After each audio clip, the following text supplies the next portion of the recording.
اس وقت جو میں نے آپ کے سامنے گفتگو کرنی ہے بہت ہی خاص مسئلے پر، جیسا کہ آپ نے ٹائٹل بھی پڑھ لیا ہے کہ عید الاضحیٰ کے موقع سے یا عید الفطر کے موقع سے مسلمان آپس میں مصافحہ کرتے ہیں، معانقہ کرتے ہیں، گلے ملتے ہیں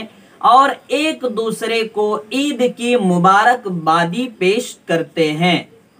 لیکن اس سلسلے میں سنا جا رہا ہے، آج کل میں نے اپنے کانوں سے بھی سنا اور اس چیز میں بڑا میں فکر مند رہا کرتا تھا کہ کوئی حوالہ ہو تو میں بھی اس چیز کو بیان کروں۔ وہ چیز تھی کہ عید کے دن مصافحہ اور معانقہ کرنا یہ بدعت ہے۔ یہ چیز میں جب سنتا تھا تو مجھے تذبذب تو ہوتا تھا، لیکن تحقیق کی بات میرے سامنے نہیں تھی، اس لیے میں نے آج تک اس پر گفتگو کرنا پسند بھی نہیں کیا اور اس پر ہمت بھی نہیں کیا۔ لیکن اب الحمدللہ میرے پاس ٹھوس ثبوت ملا ہے اور متکلم اسلام حضرت مولانا الیاس گھمن دامت برکاتہم العالیہ کی جانب سے ایک رسالہ شائع کیا گیا، اس میں مجھے یہ بات ملی، آپ کی اسکرین پر بھی لگا دیتا ہوں تاکہ آپ کو اور زیادہ تسلی ہو جائے، کیونکہ یہ مسئلہ بہت گمبھیر ہے، اہم ہے۔ تو اس سلسلے میں حضرت نے لکھا ہے کہ اگر عید کے دن کوئی مصافحہ کرے، معانقہ کرے، گلے ملے تو اس میں کوئی حرج نہیں ہے۔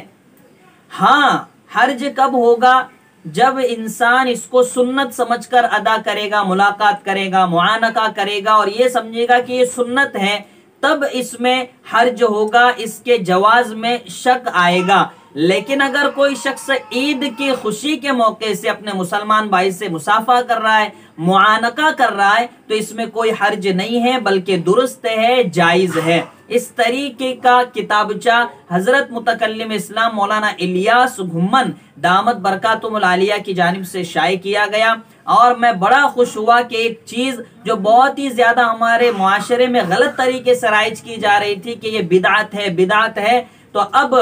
سامنے حقیقت کھل کر آ گئی ہے۔ ناظرین، عید آنے والی ہے، اللہ ہم سب کو اس کی خوشیاں نصیب کریں۔ اس ویڈیو کو زیادہ سے زیادہ شیئر کریں تاکہ ایسے چھوٹے موٹے مسئلے دکھنے میں چھوٹے ہوتے ہیں، لیکن اپنے طریقے پر کسی کو بدعت اور کسی کو سنت کہہ دینے سے کہیں نہ کہیں شریعت میں ہم لوگ جھانکنے اور تاکنے والے بن جاتے ہیں۔ اس لیے اس ویڈیو کو زیادہ سے زیادہ شیئر کریں تاکہ لوگ حقیقت حال کو معلوم کر سکے۔